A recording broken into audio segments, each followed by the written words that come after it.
Hey there folks, Kozzi here, drafting for Pick 1, Pack 1 with my Combrei Midrange deck that I decided to play this morning and record at the last minute because I was actually trying to procrastinate a bit from recording as well. I was taking some time off from making slides for the next of our Draft 101 series where we're going to be looking at deck construction.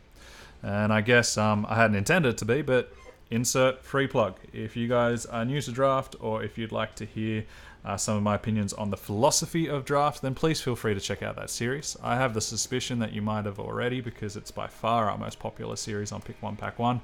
But it's where I try to lay out all of the framework that I'm thinking through when it comes to designing and selecting cards for a limited deck. I don't spend a lot of my time talking about what cards I think are good or not, although definitely you'll pick up on some of my opinions through it. Rather, I'll try and spend my time talking about the process which I use to think through this analysis, the frameworks that I use or the rubrics. The idea being that kind of old African adage of if you give a man a fish, he'll eat for a day, and if you teach him how to fish, he'll be able to provide for his family. And so too with this, if I tell you which cards are good, not only besides the fact that I'm not the best at Eternal Draft in the world, and so there'll be a fair few times where I'm wrong, so I'll be doing you guys a disservice, but it's also one where this will allow you, whenever you see a new format, you see an unusual card, you have a 50-50 pick, to apply a process other than just looking at a tier list and make up your mind on what you believe is a better card and why you believe that is so. And I think that's a far more valuable skill. In our last series, in the last match, I had a pair of 2-drops, and so I chose to play my Awakened Student on turn 3 so I could guarantee that it got the pump. In this instance, we don't have that luxury, so I think I'm going to play it straight away, especially as in Combrei colors, the only thing they can do to really hurt me is to have a silence on this turn, and if they do so, they haven't really done anything for either turn 2 or 3, other than to draw some sigils and draw a card. And I'm kind of happy putting them on that back foot.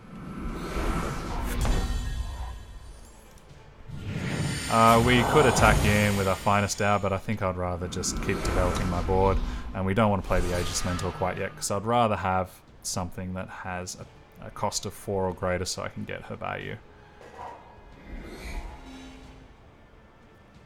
They have a piece of equipment that's a little bit annoying, but I can manage that. That's not too much of a problem.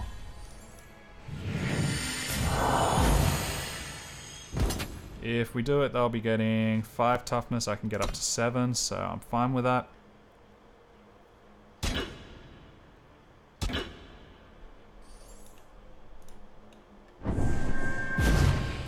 If I go up to 10, I could kill their whole board. Is that something I want to do? I think it is.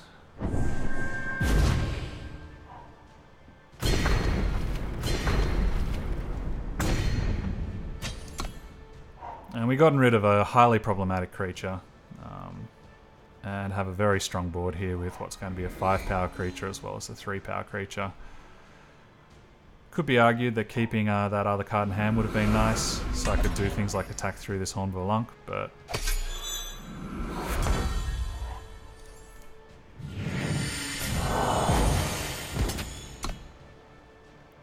next turn is going to become a 5-6, that's okay. Next turn my guy's going to become a 6-6, and the Mentor isn't going to change too much on my board right now, so I think we can afford to wait 1 or 2 more turns. Let's just see what happens. We have a fair few 4-drops or higher that we can get value out of.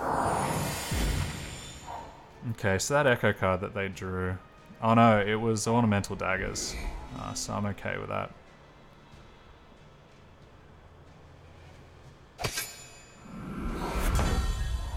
That's a good draw. So if I put it here, it becomes huge. And I think that's all I really want to do. Making a 6-6 doesn't change anything. They haven't played removal at all, so I'm happy to pile on in. And if we draw Shadow Sigil at Primal Sigil at any stage, that's game over for them.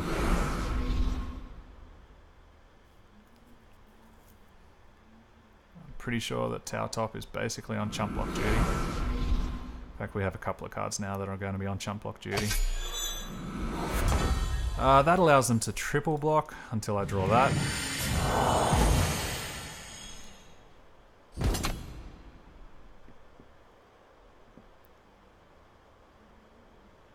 And this Ageless Mentor is having fun being bigger than it's ever been. And now I do want to go wide because I want to force them on 1-for-1 blocks.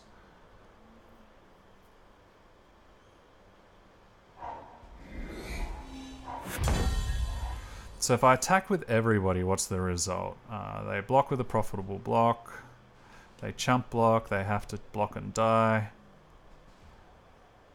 So I lose my Bright Mace Paladin. They lose 2 of their creatures, and we're threatening lethal. And I can add an extra creature, so I'm fine with that chump attack. Oh, that's that was a mistake. Not thinking.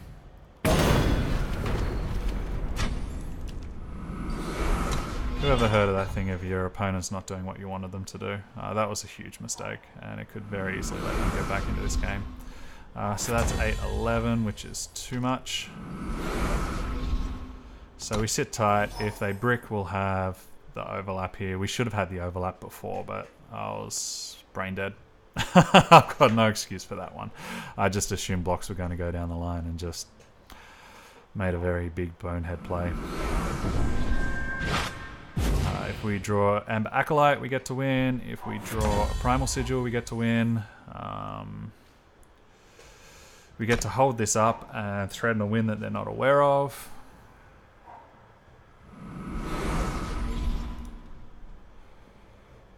Overwhelm doesn't matter, so we'll stop them from having the chance to gain life. And that will help as well.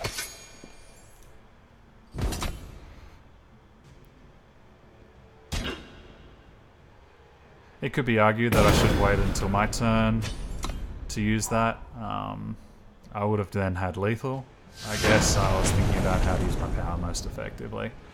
And, whilst my opponent wasn't in a position to punish me, that doesn't mean it was the right play at all. Results don't define what I'm trying to do here. So I have a choice outside of the actual games whether I just want to record 2 videos for this, and that way we can keep our 3-3-3 structure just by going 4-2-3. I think I'd rather do that. Keep it nice and manageable. The previous video was a half-hour epic, so I imagine that you guys probably want a breather as well.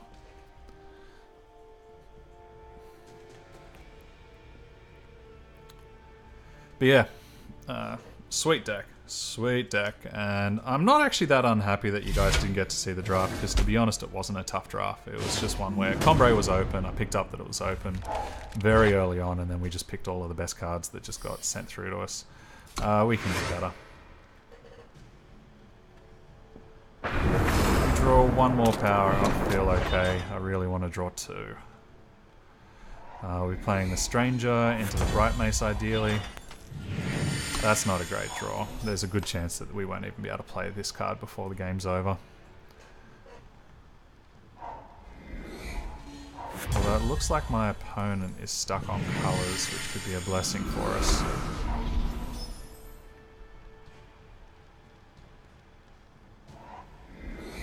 Yeah, that's gross. Like, when I say it could be a blessing, I feel a little bit gross saying that. This isn't where the game is fun. The game is fun where we have those arm wrestles where I almost have a heart attack. Ugh. Sorry, dude. That profoundly sucks. I can either play my Crownwatch Longsword playing into pretty much Vanquish, and that's it. Or I can keep developing my board. I feel as though there's no reason for me to take risks right now, so I think I'll just keep developing my board. And whatever they play, I can throw my Desert Marshal in to silence. Combrei colours are on. They haven't got anything to play. What on earth have you got? Double time cards? The Desert Marshal is too valuable for me as a silence effect, so even though I don't get to use my power efficiently, they didn't get to use their power efficiently either.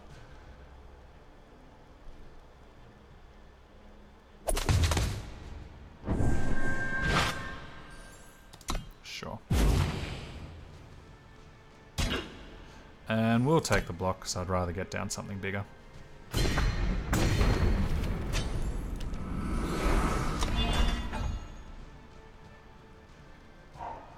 They had a very clear stop there. So I wonder if that was definitely the draw of their turn. They would have played that Seek Power much earlier. They had a clear stop, so they could have a teleport. They could have... That's not bad at all. It's really not bad at all. Fortunately, we have a pretty decent series of cards too. Rightly choose to not run their best creature into my path. And we'll take the evasive threat because next turn we can Desert Marshal and get her into the air.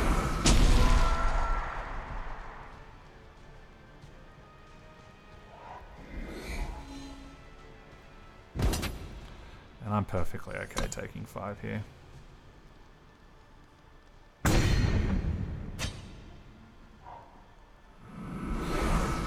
That's not the one that makes more. Okay, that's good news.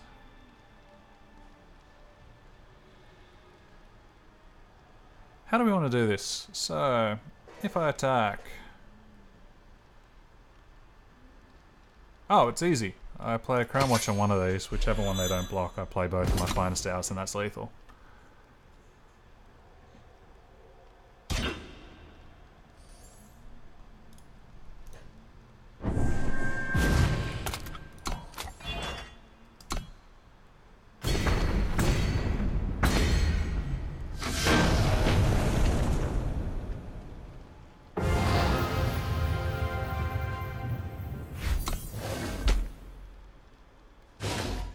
Solid. Okay, what I'm going to do, I'm going to stop here after only 2 games, because if we win again, then plausibly the last video is only 1 game long, and that's not super fun. So we'll...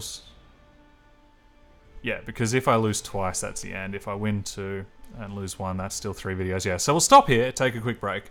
That way we can make sure that we get more than just a single video for this particular video session. Alrighty folks, I've been Kozzi drafting for Pick 1 Pack 1, and I look forward to seeing you guys in just a moment.